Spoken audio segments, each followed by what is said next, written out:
Hello, കാറ്റത്തെ കിളിക്കൂടെ ഇന്നത്തെ ഒരു mega episode തന്നെയാണ്. അപ്പോൾ അതിൻ്റെ വിശേഷങ്ങളിലേക്ക് ഏവർക്കും സ്വാഗതം.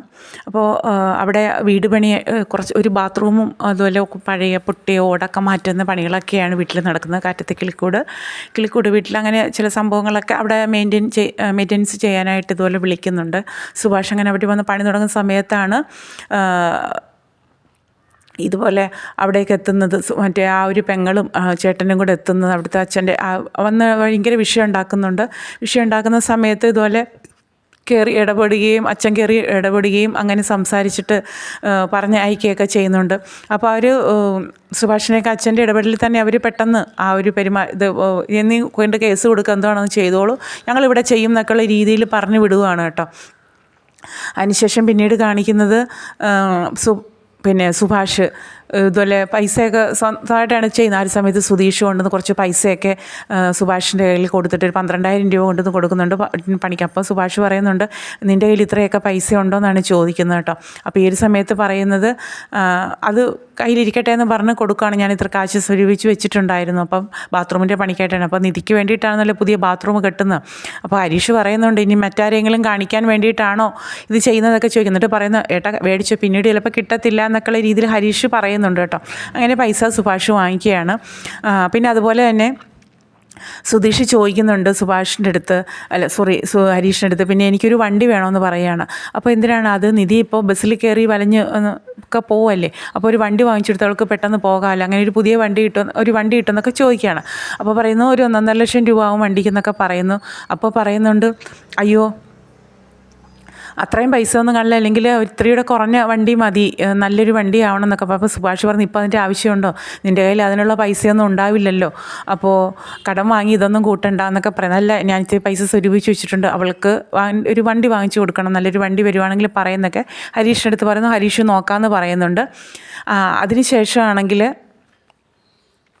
അങ്ങനെ പൈസയൊക്കെ സ്വരൂപിച്ച് അത് വെച്ചിട്ടുണ്ട് സുധീഷ്. അപ്പോൾ അതൊക്കെ പറയുകയാണ്. അപ്പോൾ അതിനുശേഷം പിന്നീട് നിധി ഇതുപോലെ ഓഫീസിൽ പോകാനായിട്ട് ഇറങ്ങുമ്പോൾ സുധീഷ് റെഡിയായിട്ട് നിൽക്കുകയാണ് കൊണ്ടുപോയിട്ട്. അപ്പോൾ നിധി പറയുന്നത്, വേണ്ട, എനിക്ക് ഒറ്റയ്ക്ക് ഓഫീസിൽ പോയി പഠിക്കണം, എപ്പോഴും എൻ്റെ കൂടെ സുധീഷിനെ ആശ്രയിക്കാൻ പറ്റില്ലല്ലോ, അപ്പോൾ എനിക്ക് ഒറ്റയ്ക്ക് പഠിക്കണ്ടേ, കൂടെ വരണ്ടെന്നൊക്കെ പറയാം. അപ്പോൾ ഇന്നലെ എന്തോ ഓഫീസിൽ നിന്ന് നിന്നെ ചീത്ത പറഞ്ഞെന്ന് പറഞ്ഞില്ല, അവരുടെ അടുത്ത് ചോദിക്കണ്ടേ, ഞാൻ ചീത്ത പറഞ്ഞെന്ന്, എൻ്റെ അടുത്ത് ചീത്ത പറഞ്ഞെന്ന് ആരാ പറഞ്ഞത്, സുധീഷിന് വേറെ പണിയൊന്നുമില്ല എന്നൊക്കെ പറഞ്ഞ് അതങ്ങ് ഒഴിവാക്കാണ്. അങ്ങനെ നിധി ഓഫീസിൽ പോകുന്നു.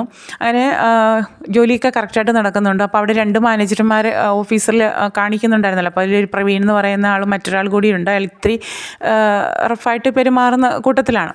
അപ്പോൾ ഇങ്ങനെ ഉച്ചയ്ക്ക് ലഞ്ച് ടൈമിനാണെങ്കിൽ ഒരു ഭക്ഷണം കഴിച്ചു കഴിയുമ്പോൾ അദ്ദേഹം അവിടെ ഒരു സീറ്റ് ഇട്ടുകൊണ്ട് അവിടെ വന്നിരിക്കുകയാണ്. അപ്പോൾ മറ്റൊരു ഭക്ഷണം കഴിച്ചുകൊണ്ടിരുന്ന സമയത്ത് ക്ലീനിങ് സെക്ഷനിൽ വരുന്ന ഒരാളുടെ എന്തോ തട്ടിയിട്ട് അങ്ങനെ വള്ളു പറയുന്നു. അപ്പോൾ ഈ ഒരു സമയത്ത് തന്നെ നിധിക്ക് ഫോൺ വരുന്നുണ്ട്, സുധീഷിൻ്റെ ലഞ്ച് ടൈമിൽ ഭക്ഷണം കഴിക്കാമെന്ന് ചോദിച്ചിട്ട്. അപ്പോൾ ഇദ്ദേഹം വഴക്ക് പറയുന്നത് കേൾക്കുകയും സുധീഷ് തെറ്റിദ്ധരിക്കുകയും സുധീഷ് അവിടെ വന്നിട്ട് വളരെ മോശമായിട്ട് ഓഫീസിലാകെ എല്ലാവരും കേട്ട് നിൽക്കുക, അവിടെ വന്ന് മോശമായിട്ട് സംസാരിക്കും. നിധിയാണ് തടുത്തം പിടിക്കുന്നത്, ഇങ്ങനെയൊന്നും പറയാതെ, ഇങ്ങനെയൊന്നും എന്നെ ആരും ഒന്നും പറഞ്ഞിട്ടില്ല.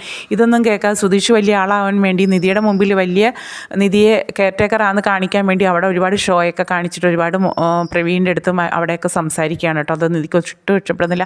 അപ്പോൾ മറ്റേ സിദ്ധാർത്ഥ എന്ന് പറയുന്ന ആൾ വന്ന് ചോദിക്കുന്നതിന്, എന്താ നിധി, എന്താ പ്രശ്നം?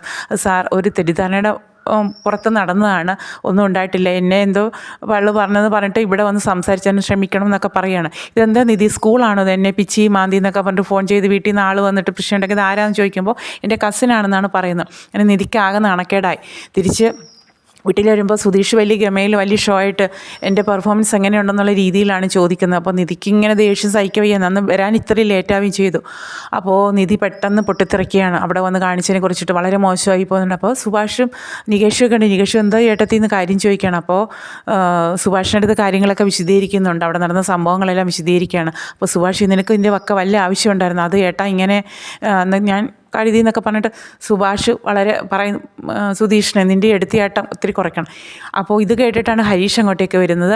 ഹരീഷ് ചോദിക്കുന്നുണ്ടാകുമ്പോൾ നികേഷ് കാര്യങ്ങളെല്ലാം വിശദീകരിക്കുന്നു. അപ്പോൾ ഹരീഷ് പറയുന്നുണ്ട്, അല്ലെങ്കിൽ ഇയാളുടെ സ്വഭാവം ഇതാണ്, ഇയാളുടെ എടുത്തിയാട്ടം കാരണം, ആ ഒരു ദേഷ്യം കാരണമാണ് ഈ പ്രശ്നങ്ങളെല്ലാം ഉണ്ടാകുന്നത് എന്നൊക്കെ പറഞ്ഞിട്ട് ഹരീഷും കുറ്റപ്പെടുത്തുമ്പോൾ സുധീഷ് തീരെ ദേഷ്യപ്പെട്ടിട്ട് ഹരീഷിൻ്റെ കോളറിലൊക്കെ കയറി പിടിക്കുകയാണ്. അപ്പം ഇങ്ങനെ അടിപിടി കൂടുന്ന സമയത്ത് സുഭാഷ് ഇടപെട്ട് ഇടയ്ക്ക് വിടുന്നു, നിങ്ങൾ ചുമ്മാ കിടന്ന് അടിക്കാതെ, നിധി അകത്തോണ്ട് ഇനി അത് കേട്ടിട്ട് പുറത്തോട്ട് വന്നിട്ട് നിധിക്ക് ഒന്നുകൂടി ദേഷ്യമാവും എന്നൊക്കെ പറഞ്ഞിട്ട് സുഭാഷാണ് കോംപ്രമൈസ് ആക്കുന്നത്. ഇതൊക്കെ കേട്ടിട്ട് പുറത്ത് അച്ഛനിരിപ്പുണ്ട്. അപ്പോൾ പുറത്തേക്ക് സുധീഷ് ദേഷിച്ച് ഇനി ഇവിടെ നിൽക്കാൻ കഴിയത്തില്ല, ഇറങ്ങി എങ്ങോട്ടെങ്കിലും പോകാമെന്ന് പറഞ്ഞിട്ട് അങ്ങ് പോവുകയാണ് കേട്ടോ. അപ്പം അച്ഛൻ ചോദിക്കുന്നുണ്ട്, നിനക്ക് ഭാര്യയെ കല്യാണം കഴിച്ചിട്ട് കൊണ്ടുവന്നാൽ പരമാത്രം അവളെ കറക്റ്റായിട്ട് അവളുടെ മനസ്സറിഞ്ഞിട്ട് നോക്കാൻ കൂടി പഠിക്കണം. അപ്പോൾ തിരിച്ച് പറയുന്നുണ്ട്, വലിയ ഭാര്യയെ നോക്കാൻ കഴിയുന്ന ആൾ, നീ ചെന്ന് എൻ്റെ ഭാര്യയുടെ അടുത്ത് തിരക്കി നോക്ക് ഞാൻ എങ്ങനെ അവളെ സംരക്ഷിച്ചിട്ടുള്ളതെന്ന്, അപ്പോൾ അറിയാം എങ്ങനെയാണെന്ന്. ഞാൻ ലോകം മൊത്തം ചുറ്റിക്കറങ്ങി വണ്ടിയായിട്ട് പോയിട്ടുള്ള ആളാണ്, എനിക്കറിയാം എങ്ങനെയാണ് ജീവിതം എന്നൊക്കെ അച്ഛൻ പറയുകയാണ്. അപ്പോൾ ഇതൊക്കെ കേട്ടിട്ട് ദേഷിച്ചിറങ്ങി പോവുകയാണ് സുധീഷ്. അപ്പോൾ ഇന്നൊരു മെഗാ എപ്പിസോഡ് തന്നെയാണ്. അതിനിടയിലാണെങ്കിൽ ഹരീഷിൻ്റെ അടുത്ത് നീതു ചെല്ലുന്നതായിട്ട് കാണിക്കുന്നുണ്ട്. അപ്പോൾ ആദ്യമേയൊക്കെ ഇത്തിരി ഉടക്കി സംസാരിക്കുകയൊക്കെ വെച്ചെങ്കിൽ അവർ തമ്മിൽ പിന്നെ സംസാരിച്ച് കോംപ്രമൈസ് ആകുന്നു. അപ്പോൾ നീതു പറയുന്നത് എന്നെ ഹരീഷിൻ്റെ അടുത്ത് വീട്ടിൽ കൊണ്ടാക്കാനൊക്കെ പറയുന്നുണ്ട്.